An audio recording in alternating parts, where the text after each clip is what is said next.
aggregate what they can do with PST effects, and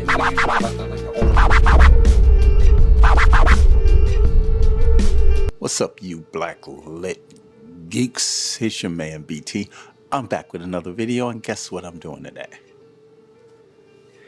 Hold on. Let me get this right. I'm doing a book haul because I went to the Goodwill and oh shit.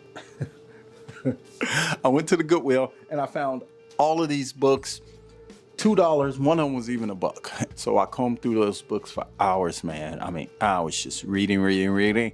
And I'll tell you right now, that store, this is the best of what they had. And I also have a bonus book I want to talk about a little bit later. But before I get into any of that, I want to invite you to subscribe to my channel, Black Lit Geek. That's me. Click that subscribe button if you're new. Click it.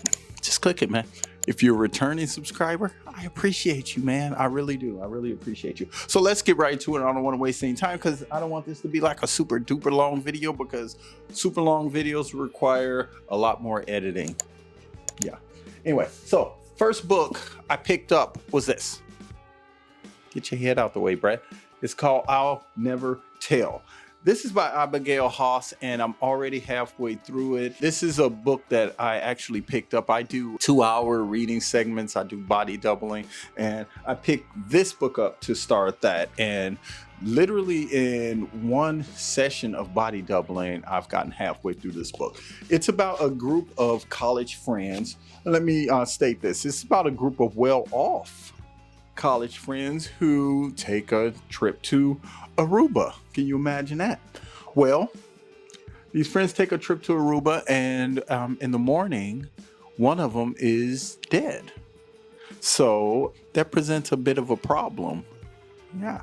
So basically, every one of the friends get to go home. The police question them, and they release them all except Anna. It's like, why y'all holding Anna? What did Anna do? Anna, did you do it? Anna's like, I ain't did nothing. And literally, they're holding Anna. The authorities did not give any real evidence to support why they're holding Anna. And as time goes on, Anna is in jail. Anna gets locked up. Anna goes to jail, and she is on trial for murder. I'm halfway through the book. She's on trial for murder, and I haven't heard one shred of evidence against Anna, but Anna is fighting for her life, literally. So this is a really good book. It was $2, and I'm going to do a book review about it when it's done. I was so excited that I picked it and that it was good because it was $2. I mean, $2 for a book. Look at that cover. It's amazing. I love it. I just love this book. Not just because it's a pretty white girl on it. I don't love it just because it's a pretty white girl on it. It's a really good book. She does have pretty eyes though. Okay, so I'm gonna put this off to the side, move on. Okay, so the next book that I picked up is by Mitch Albom. It's called The Little Liar. Let's read. This is what really got me. Okay, if I'm gonna read, I'm gonna have to put these on. Okay. 11-year-old Nico Crispus has never told a lie. When the Nazis invade his home in Salinka, Greece, I looked up Salinka, and it is the second largest city in Greece. The trustworthy boy is discovered by a German officer who offers him a chance to save his family. All Nico has to do is persuade his fellow Jewish residents to board trains heading north, where new jobs and safety awaits. Wait a minute, this is during the Holocaust, right? Yeah, it's during the Holocaust. Okay. Unaware that this is all a cruel ruse, the innocent boy reassures passengers on the station platform every day. But when the final train is loaded, Nico sees his family being herded into a boxcar. Only then does he discover that he has helped send them and everyone he knows and loves to their doom at Auschwitz. Nico escapes, but he never tells the truth again. In The Little Liar, Mitch Albom examines the human repercussions of deception by interweaving the stories of Nico, who becomes a pathological liar, his older brother Sebastian, who vows revenge against him, Fanny, the girl who must choose between them, and Udo Graf, the Nazi officer who changed their lives with his lies. Through the war years, the concentration camps, and the decades that follow, album reveals the consequences of each person's honesty and dishonesty, bringing them back to where it all started in a staggering climax worthy of the best of Album's internationally embraced stories. The Little Liar is Mitch Albom at his very best, narrated by the voice of truth itself. It is a timeless tale of the harm we inflict with our deceits and the power of love to inspire forgiveness and ultimately to redeem us. Come on, man. Mitch Albom wrote this book, copywritten in 2023. I can't wait to read this. Mitch Albom, The Little Liar. Tell me I'm not picking up good books. Okay, as soon as I say that, now I get to this book. By Chip Kidd. It's called The Cheese Monkeys. This book is really difficult because it does not have an actual description of what this book is about. It says a novel in 2 semesters by Chip Kidd. Okay, so I read around and I read the most I can figure out from this book was from the contents, table of contents. It starts with fall semester 1957 registration, then Art 101 intro to drawing, then winter break. Then the second part is the spring semester in 1958. It's introduction to commercial art, the first critique, second, third, fourth, fifth, and the final exam. All of the reviews say that this book is very, very funny. And from what I can gather, it is about an art major and his 2 semesters in college.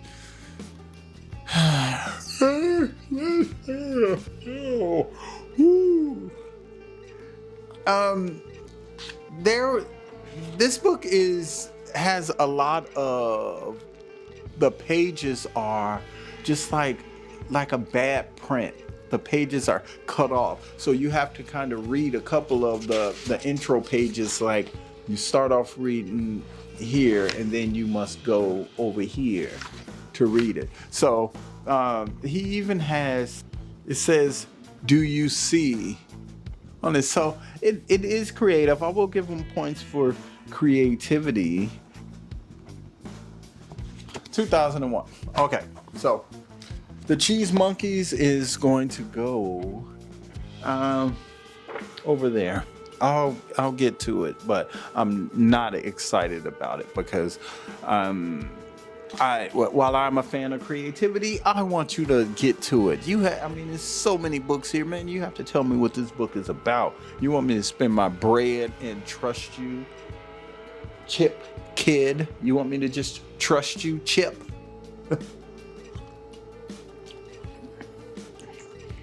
I've never met a Chip before in my life. Okay, so moving on. Margaret Marone, Death's Half Acre.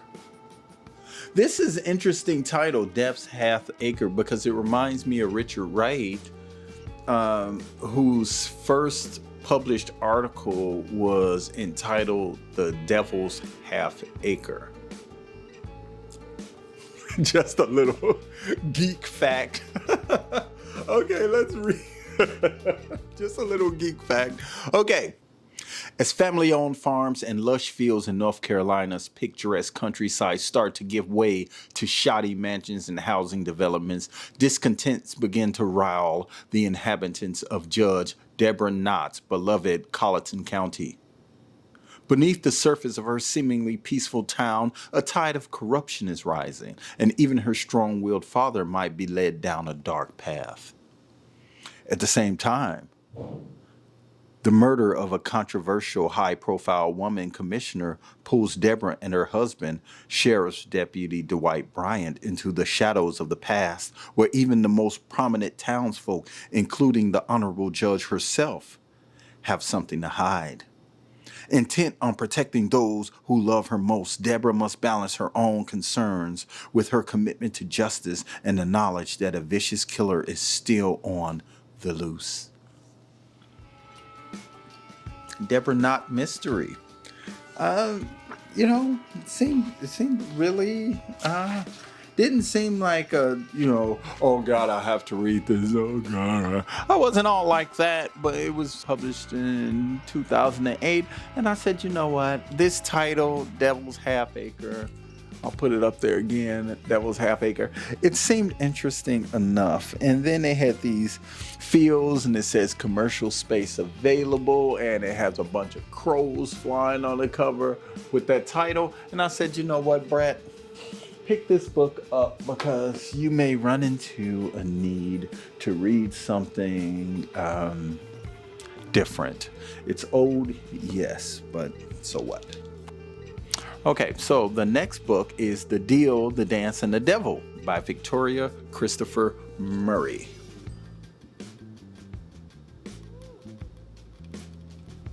Why is this thing not automatically tracking?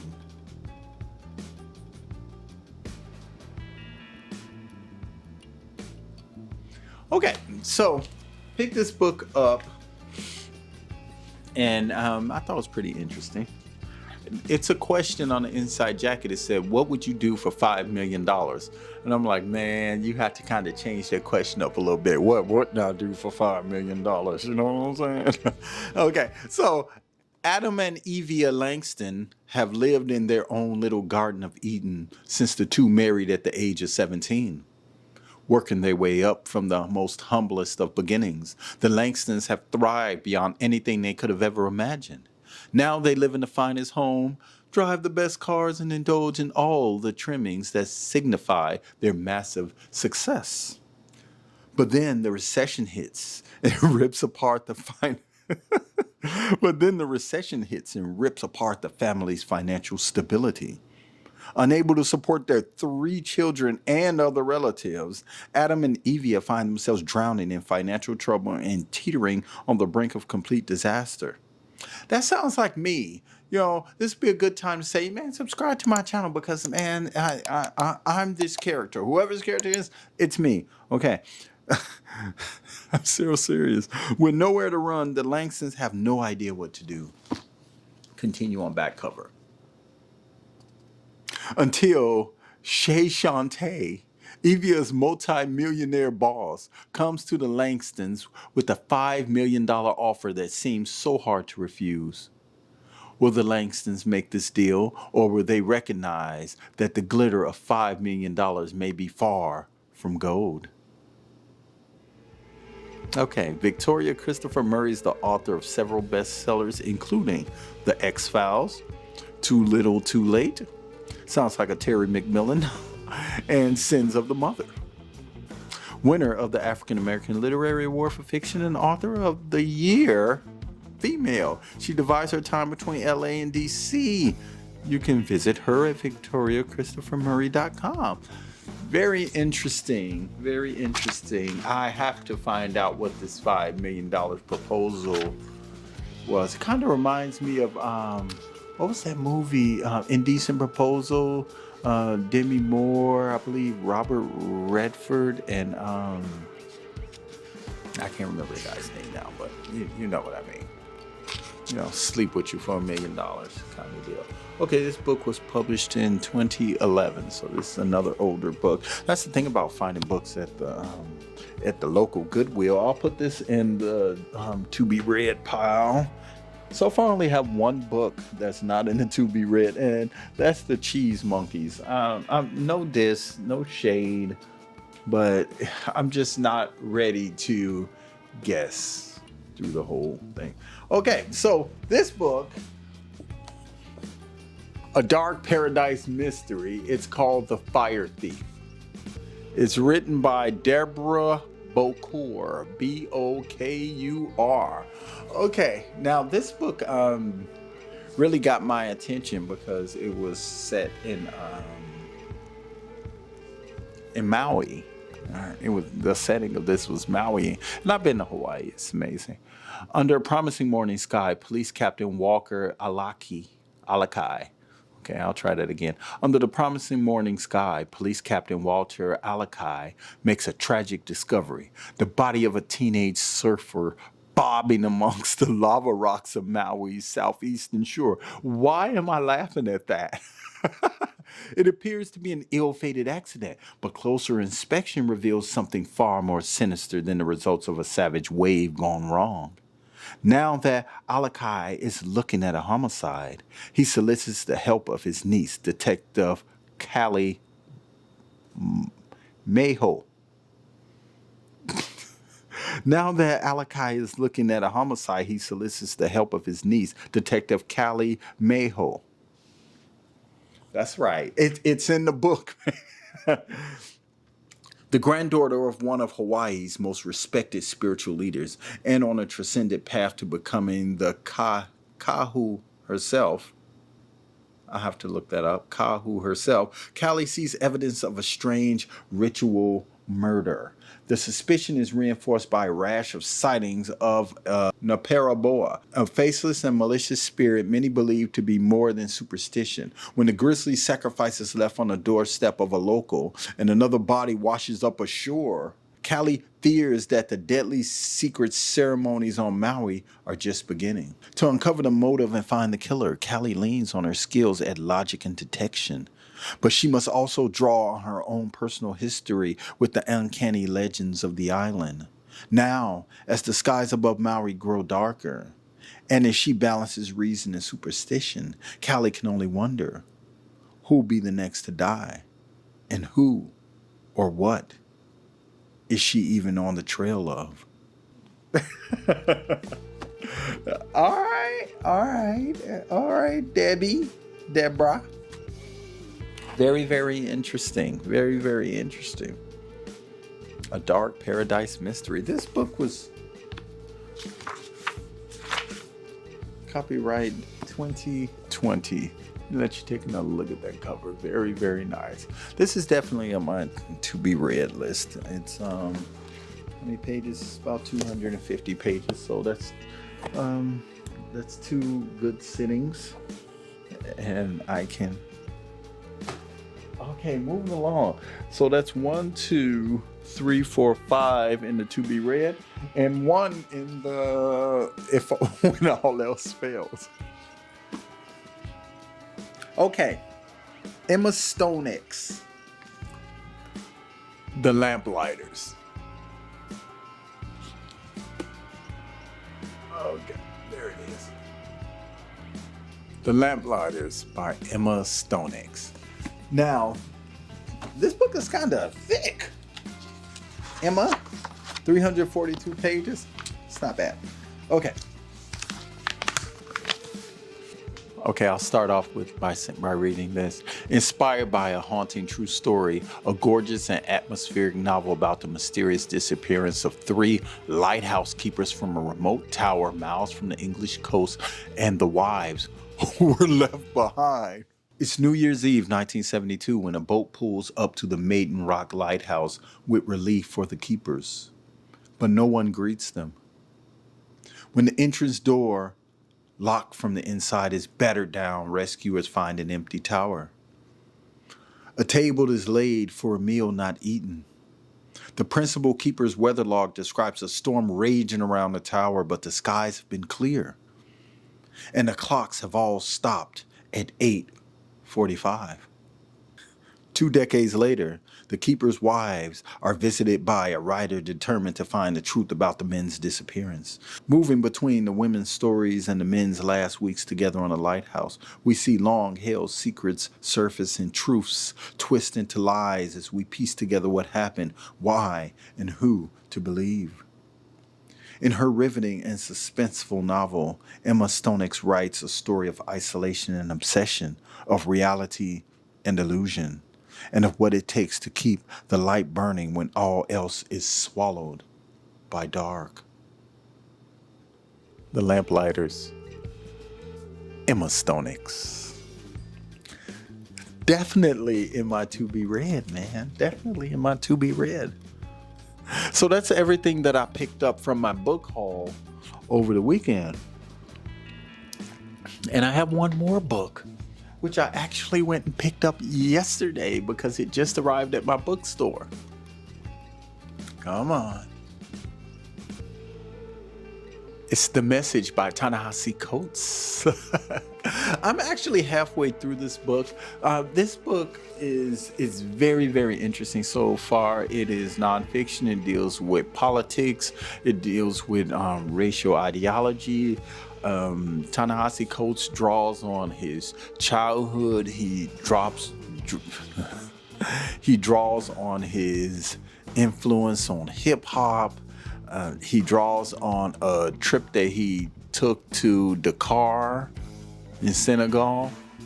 And that's as far as I've gotten so far. But I just love the way that he writes because it flows like poetry. It really does. And there's a calmness about his writing that kind of reminds me of Tiger Woods when he's being interviewed. He just has this calmness about him, and I do like that, you know. So I'm going to do a review. I'll probably finish this book at some point, hopefully today, if not tomorrow, because I do have 2 books. I'm reading 2 books right now, and I'm halfway through both of them. You know, one I'm reading in the day and one I'm reading in the evening. So, Ta-Nehisi Coates, this book is only 230 pages. It cost me $32. You know, so yeah. So with that being said, you know, about $14 14 cents a page. So that book's about 14 cents a page. So I'm definitely going to get my $32 worth, and I'm definitely going to do a nice review of his books. I've seen, and I've never read a Ta-Nehisi Coates novel. I've never read one of his novels, but I have heard of him, and I do know that he's a huge deal. So I was there, I was interested, and so I picked it up. And that's it for my book haul. Those are all of the books that I picked up. Those are the books that I will be doing reviews on this month. Hopefully I get to all of them. And that's it for me. You know, if you're new to my channel again, I appreciate you for watching this video. If you have not yet subscribed to my channel, I invite you to subscribe to my channel, Black Lit Geek. Click that button and we can read together. And also, if you find yourself, if you're one of those people who do suffer from a tad bit of ADHD, you can try clicking on a couple of my Read With Me videos. I do 2-hour reading sessions, Read With Me reading sessions, and I put them to music. I'm trying to find my place. I put some lo-fi music on for a couple of them, and I tried one with just the sound of rain in the background. So I'm trying to figure out what works. If you have any ideas, please share in the comments. If you read any of those books, comment on those as well. I'm BT Bonner. I appreciate you so much. The Black Lit Geek. Click it. Subscribe to it. I'm out. Aggregate what they can do with PST effects. And we use like the